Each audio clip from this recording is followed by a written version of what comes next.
Então, para mim fazer a conservação desse corpo, eu preciso que fazer esse produto circular, esse fluido arterial, ele precisa circular dentro das artérias, tá?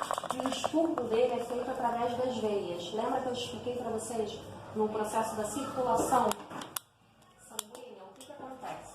Quer dizer, eu acho que não tem meio de explicar. Pode apagar isso aqui, não? Pode? Sim. Então, o que acontece?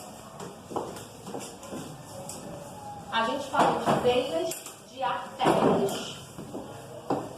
Mas a gente ficou de falar sobre os capilares. Assim, eu tenho as veias. Eu venho nas veias.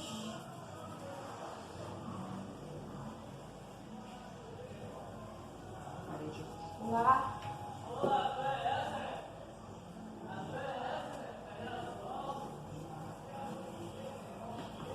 Isso aqui é uma veia. E aí eu tenho uma artéria.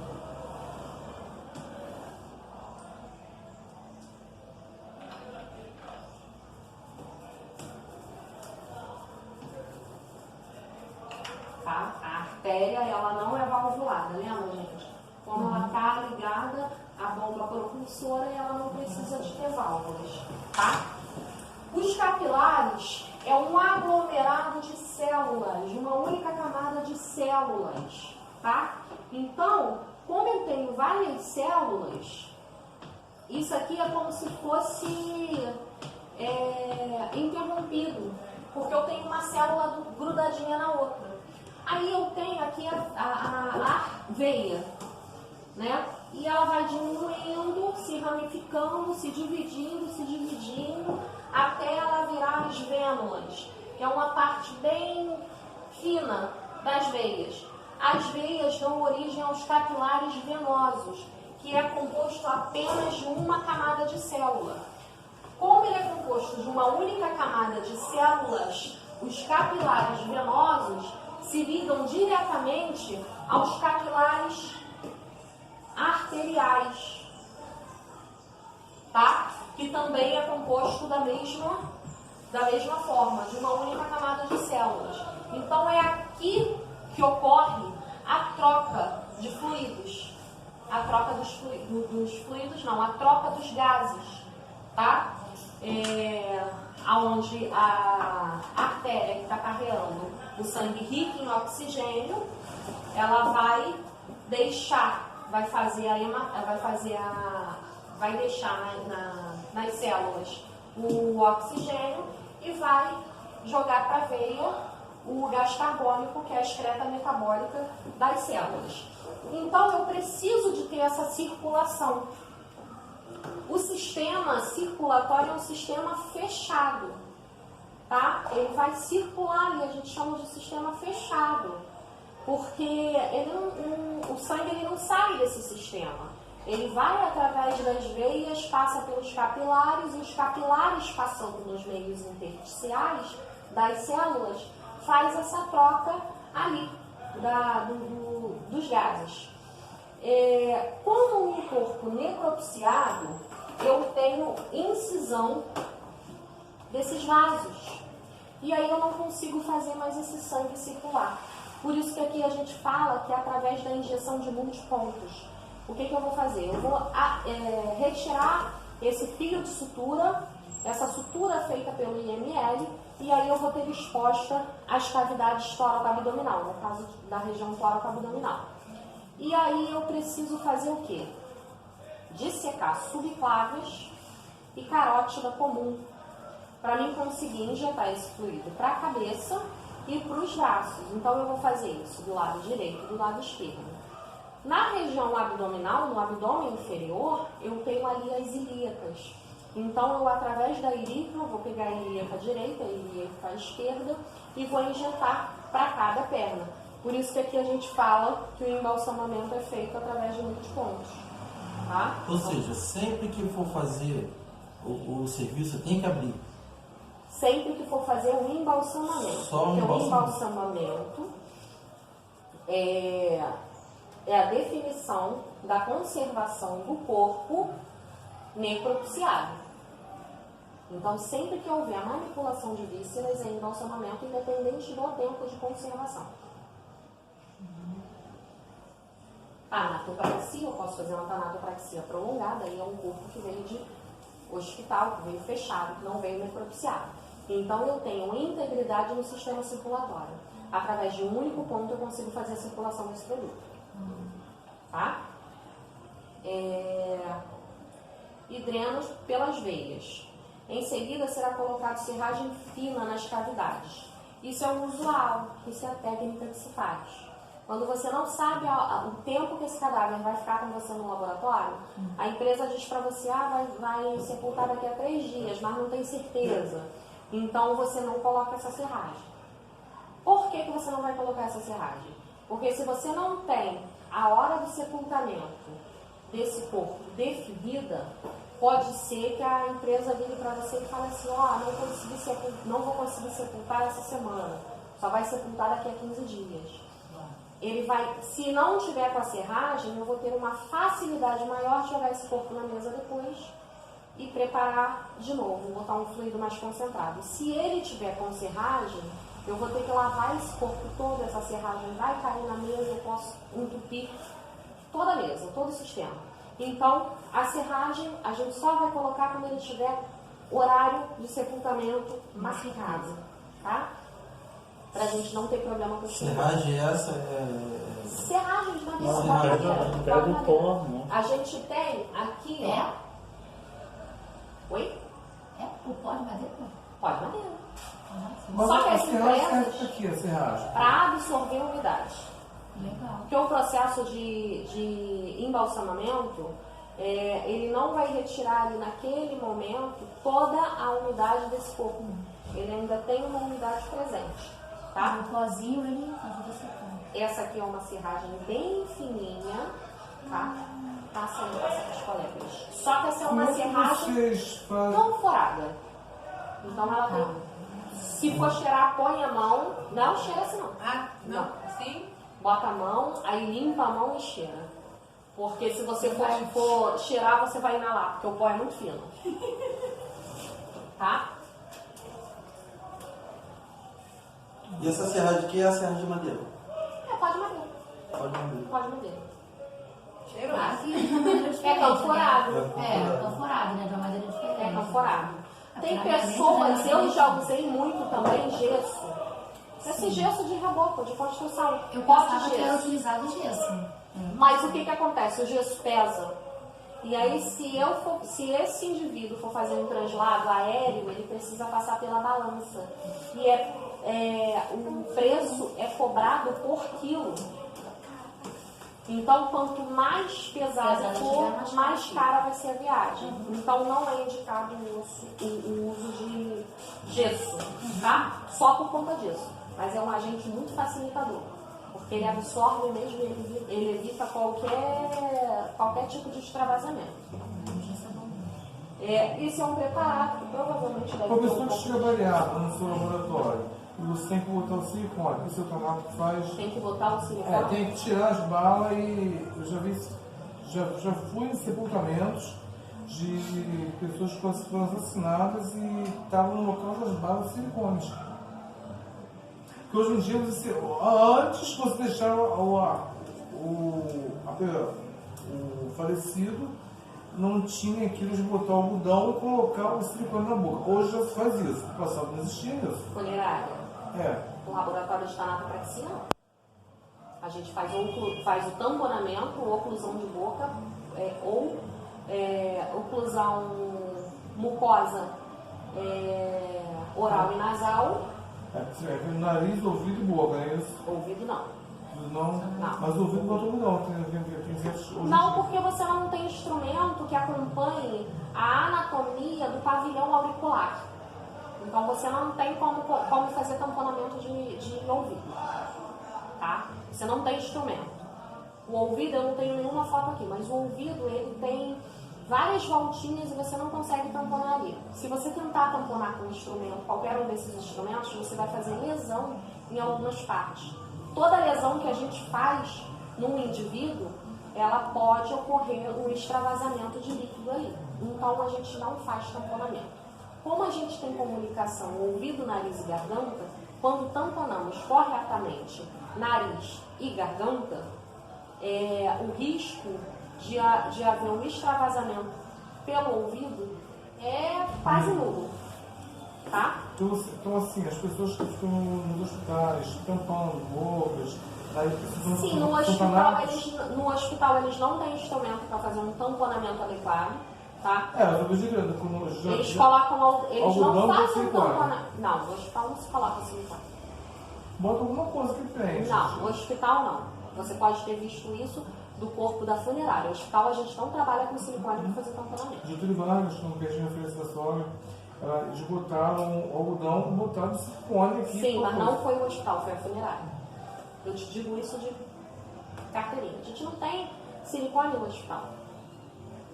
A funerária pode sim ter botado silicone de construção. Por que isso não é legal? Porque se o corpo não fez tanato e ele for acontecer a eliminação de gases, isso aí sai igual uma minhoca do nariz quando ele começa a inchar.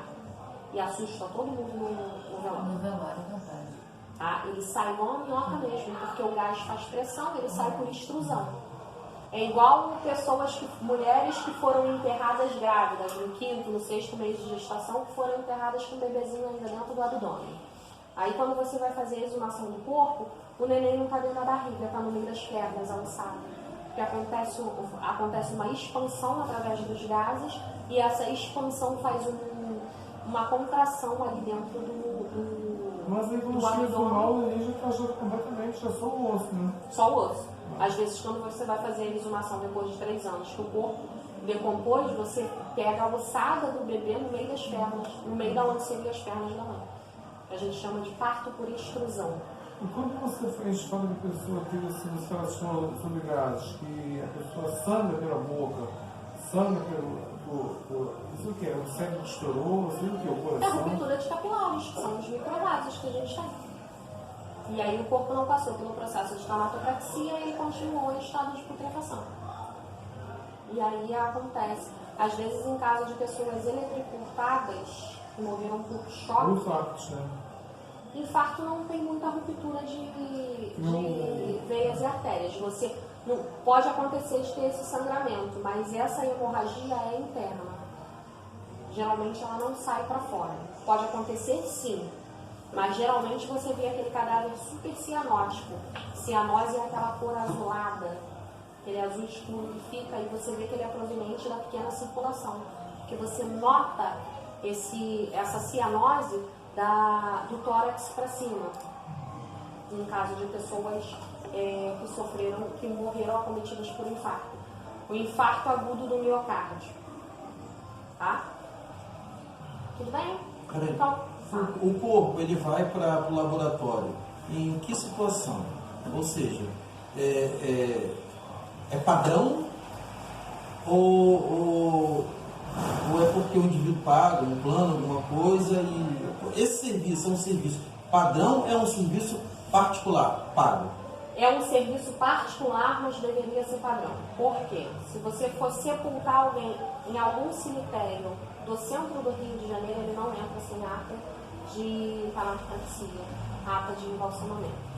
Porque a tanatopraxia, a conservação, a tanatologia, ela serve para melhorar o aspecto desse corpo perante ao familiar, mas ela também serve. Lembra que o produto que a gente usa, o fluido arterial e o fluido cavitário, é um produto bactericida. Então ele diminui, ele mata aquelas bactérias. Então ele diminui a contaminação dos solos, ele diminui o risco do ente querido que está velando aquele corpo inalar cadaverina, putrescina, que são gases tóxicos para a gente. Sim. E assim, esse serviço, no caso, passa a ser o familiar que paga. O familiar que paga. E quanto que sai um serviço desse? Depende da empresa, porque quem cobra não é o laboratório. O laboratório ele tem um contrato com a funerária. A funerária ela vai te dar um valor, né? Porque é comércio, ela vai te vender por um valor. Depende muito. Depende do tempo de conservação. Sim, mas no caso, então, assim, a pessoa de renda baixa, que foi lá e conseguiu um enterro Popular. Não vai Popular. ter velório. Não. então não tem tanato. Não tem velório. Não, Porque se acho não que tiver não. tanato, Não, mas tem velório. não. Se for sepultar no cemitério do Rio, não. Porque se você não tiver Não, ata de cemitério- embalsamamento, Não, do cemitério do Rio eu já entendi. Mas eu falo que cemitério de Caxias. Rio, quando você fala não, Rio, ele não te é fala. Rio, todo Rio. Então aqui é Rio. não, aqui é, Cemitério daqui aqui é exige. Baixada, eles não exigem. Eu Quando digo você diz Inhaúma, Rio, eu Rio. digo Irajá. Esses cemitérios Venha mais pra cima. pra venha pra lá. cima. É. Caju. Tá. Você não vela corpo nesses lugares se eles não tiver tá. ata de E mais embalsamamento. aqui. Aqui vela, aqui não tem essa Aqui fiscalização.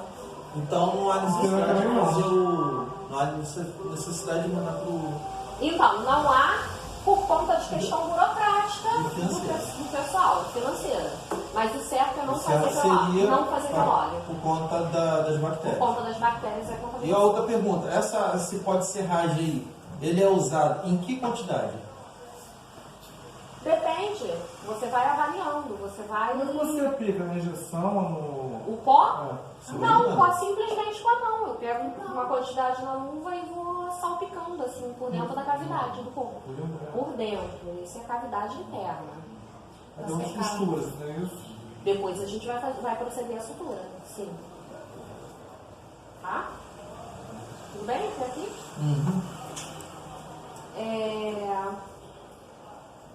As vísceras serão tratadas fora do corpo em um recipiente apropriado com formol. Na verdade, não é o formol, tá? É um componente químico à base de formol que a gente chama de fluido cavitário. A gente trabalha com esse aqui, que é o fluido cavitário da Tanarte. É um excelente produto. O senhor Pedro é o dono da empresa. Ele tem químicos responsáveis pela sala, então isso tudo é passado pela Anvisa, isso tudo é passado pela mão do químico, todas as quantidades são dosadas, tudo certinho. Então não é o formol, a gente usa o fluido cavitário E ele só serve para isso? para tratar vísceras. Só para isso? Ele serve para tratar vísceras. Deixa no pote e aí põe dentro Isso, para na deixar no verdade, o uso é muito relativo, né? Ele tem um corante azul, que é diferenciado, outras empresas têm outras cores. Então a gente não usa ele dentro da circulação por causa do corante. O corante vai pigmentar a pele. Se a gente botar um corante azul, o corpo vai ficar azulado. Mas aquele de mel arterial?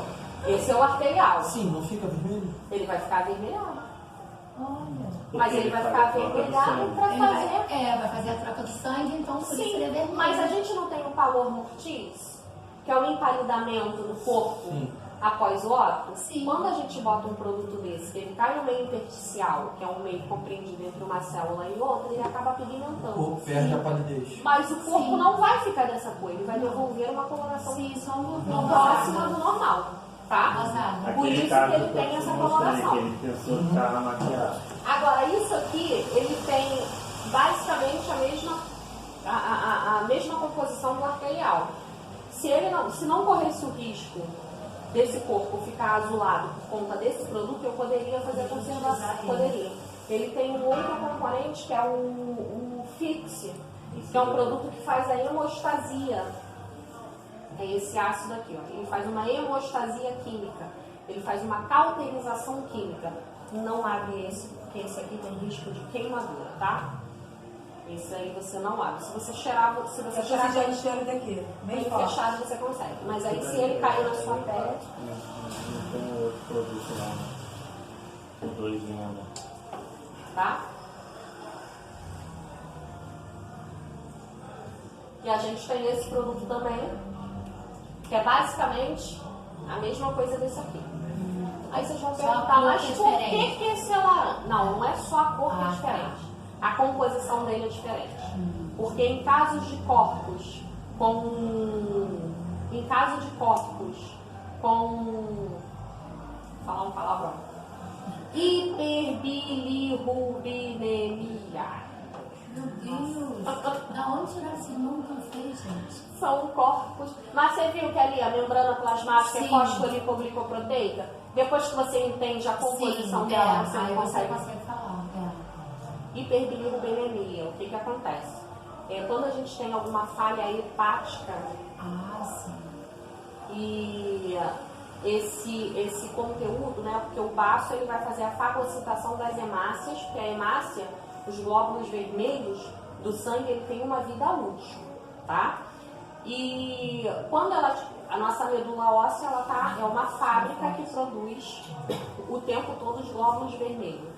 E ela vai fazendo, né, a troca dessas hemácias que já estão envelhecidas, que não servem mais. O baço vai fagocitar essas hemácias. E aí, aonde que ele vai jogar isso fora? Ele vai jogar na vesícula biliar, que vai jogar para o duodeno, que vai ser excretado através das fezes. Por isso que as nossas fezes têm uma coloração amarronzada. E ele vai jogar também para a bexiga, para fazer a excreção desse material. Por isso que a nossa urina tem a coloração amarelada, que é o pigmento das hemácias. Quando a gente tem uma falha hepática, que isso não funciona muito bem, eu acabo tendo uma quantidade muito maior dessa excreta. Desculpa, gente. E aí isso acaba caindo passa para a corrente sanguínea e cai no meio intersticial, que pigmenta a pele. Então você vê, a gente chama de cadáver hepático, aqueles cadáveres que tem uma hiperbilirubinemia, agora vocês já vão entender. Esse pigmento, que é a hiperbilirubinemia, junto com o formaldeído, vai deixar o cadáver cinza, esverdeado. Tem como reparar esse processo? Não. O cadáver vai ficar verde, você vai entregar para a família amarela esverdeada. Então, o Pedro da Tanart, ele criou um projeto junto com os químicos responsáveis da empresa dele e criou esse produto. Outras empresas criaram outros tipos de produto. Esse produto é o produto que a gente usa para corpo hepático. Tá aqui, ó, fluido arterial hepático, tá? Que é essa concentração de bilirrubina no corpo. Então, vamos lá. Então, um recipiente apropriado com formol, onde serão perfuradas e mantidas imersas por 30 minutos para fixação. Como eu não tenho mais circulação sanguínea dentro daqueles órgãos, porque eu tive a incisão das veias e artérias, esses órgãos serão fixados através de contato. Então, eu faço perfurações nesses órgãos ou eu faço laminações, que na verdade seriam cortes longitudinais, e aí eu faço lâmina desses órgãos para facilitar a permeabilidade desse fluido nessas vísceras. Então eu vou colocar elas em imersão durante 30 minutos aproximadamente, e após esse período deverão ser retiradas do recipiente e colocadas num saco plástico apropriado, que será fechado e devolvido ao cadáver. A gente tem que drenar. A gente tem que drenar esse líquido, tá, gente? A gente não coloca no saco com esse líquido. Não coloca. Não, porque a nossa intenção não é secar esse corpo. Sim. Então a gente vai colocar a menor quantidade de líquido possível. Então, geralmente, o que eu faço? A mesa, ela tem placas fenestradas, ela tem placas com perfurações. E aí eu coloco esses órgãos no cantinho da mesa e espero ele escorrer um pouco. Depois eu coloco ele dentro do saco, lacra-se o saco, tá? Bloco encefálico vai junto. Então o bloco encefálico ele não é devolvido para a cavidade craniana, tá? Ele vai junto pro abdômen no saco, tá? Cavidade craniana. Aí ela está exposta. Quando você começa a circular, que você joga o fluido na carótida comum para cima, a gente tem ali a formação do polígono de Williams, ou círculo de Williams, que ele é originado da carótida, que aí já não é carótida comum. A carótida comum ela sai do arco da aorta e chega até a região cervical. Quando ela ascende para dentro do crânio, aí ela já não é mais carótida comum, ela entra como carótida interna e carótida externa, começando a ramificação e dando origem ao polígono de Williams, que são as principais artérias que vão fazer a irrigação do bloco encefálico. Quando a gente chega ali por baixo do cerebelo, a gente palpando, a gente consegue encontrar o bulbo cerebral, que é a partezinha do cérebro que vai passar por dentro do forame magno e entrar dentro da coluna, formando a nossa medula. Um pouco acima, próximo à órbita ocular, você vai ver duas artérias que parecem um Y. Aquelas artérias são as artérias vertebrais, que fazem parte do polígono de Williams. Aquelas artérias você tem que pinçar, porque senão o produto extravasa por ali e aí ele não faz a circulação devidamente, tá? E o extravasamento desse fluido em cima da mesa causa uma irritação no nariz e nos olhos do profissional que está trabalhando ali. Então, quanto menos produto eu colocar para fora do corpo, é melhor para minha segurança e para o meu conforto durante o trabalho. Após esse período, Felipe, após esse período deverão ser retiradas do recipiente e colocadas num saco plástico apropriado, que será fechado e devolvido ao cadáver. Ou será colocado diretamente nas cavidades com serragem fina. Eu não tenho a obrigatoriedade de ensacar essas vísceras. Eu posso simplesmente devolver, colocar a serragem fina dentro da cavidade e colocar as vísceras. Eu, Jéssica Ramos, nunca coloco sem ensacar. Porque o produto ele vai ficar agindo naquelas vísceras e elas ainda podem drenar algum fluido. Então, como a gente tem uma incisão muito grande ao longo de todo o corpo, por mais que a gente feche a sutura, eu ainda posso correr o risco de ter um extravasamento desses órgãos que ainda estão drenando. Tá? Então, o mais indicado é ensacar. Se não ensacar, tá errado? Não, gente. Se não ensacar, também tá certo. Mas você tem Cada um trabalha de uma maneira. você tem um risco maior de extravasamento. Se ele for para viagem longa, se ele for viajar de carro, se for chacoalhar muito, eu tenho um risco maior desse corpo extravasar, tá? Tanatopraxia e embalsamamento. A prática de conservação do corpo humano surgiu com a primeira grande civilização. Os egípcios que criaram a mumificação aproximadamente 3.000 anos antes de Cristo se preocupavam com a vida após a morte, pois a destruição do corpo levava à perda da vida eterna. Embora a mumificação tenha sido utilizada pelos egípcios, ainda hoje não foi encontrado nenhum documento que relate todas as técnicas do processo de mumificação. A tradição era passada boca a boca. Existem, porém, relatos de um grego, Heródoto, que esteve no Egito no ano de 450 a.C., descrevendo como era feita a mumificação.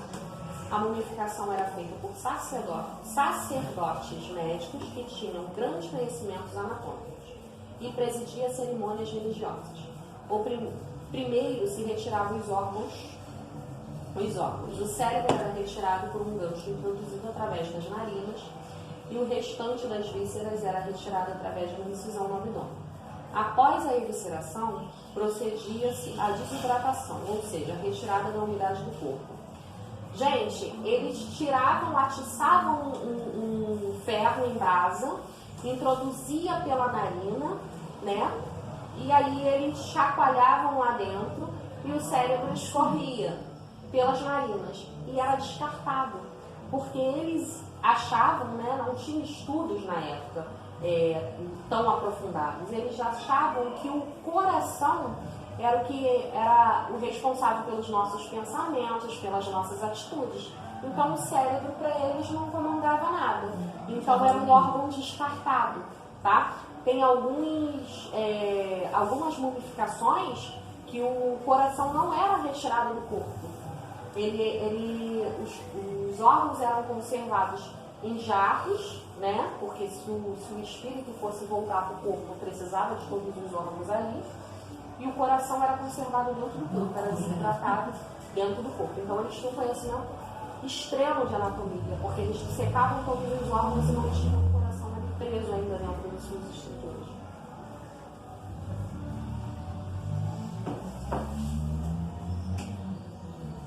Após a evisceração, procedia-se a desidratação, ou seja, a retirada da umidade do corpo. Durante 40 dias, tinha corpos que levavam até 70 dias, tá? O corpo era coberto com natrão, uma mistura de sulfato, cloreto, bicarbonato e carbonato de sódio. Ao fim desse período, só restava pele, ossos e a carne endurecida. Depois, o corpo era enfaixado com bandagens de linho, iniciando pelos dedos. Até hoje, as técnicas de conservação de cadáveres utilizam substâncias químicas com o objetivo de preservar o corpo até o funeral, prevenir a propagação de infecções, assim como conservar o corpo para fins acadêmicos. O fechamento do corpo cadavérico deve ser realizado com as vísceras ensacadas e devidamente tratadas. A apresentação do cadáver é a etapa final do embalsamamento. Dela faz parte o tamponamento das vias aéreas superiores, a vestimenta e a maquiagem. Em alguns casos, como mortes violentas, muitas vezes são necessárias a realização de reconstrução dos tecidos ou partes ósseas. Para tanto, utiliza-se próteses, massas, ceras, telas, fios de aço, gesso, algodão, silicone, cola, entre outros, que são recursos adicionais para a eficácia da técnica. Tanatopraxia, método mais moderno de conservação, no qual utiliza-se líquidos conservantes injetados através de máquinas apropriadas com regulagem de pressão e vazão. Isto é feito através da artéria junto ao triângulo de Scarpa ou carótida, podendo ser feito de multipontos conforme a necessidade de cada caso. Em média, utiliza-se 8.000 ml de líquido no corpo, ocorrendo a drenagem do sangue durante o processo de injeção. Tá? Em média,